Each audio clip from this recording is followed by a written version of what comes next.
আল্লাহ, জাগতিক চিন্তা থেকে ফারেক হলে আমার আপনার সাথে কথা বলতে ইচ্ছা করে, অথচ কোলাহল পেলেই আমি আপনাকে ভুলে যাই। বিপদ পেরিয়ে গেলেই হয়ে উঠি উদ্ধত।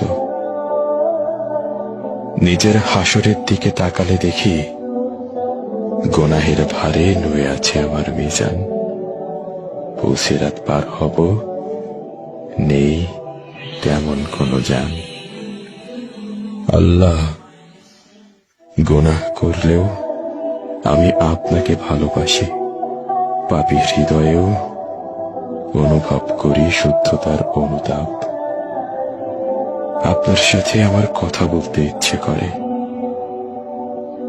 আপনি আমাকে হেদায়েত দান করুন, ক্ষমা করুন আমার যাবতীয় পাপ।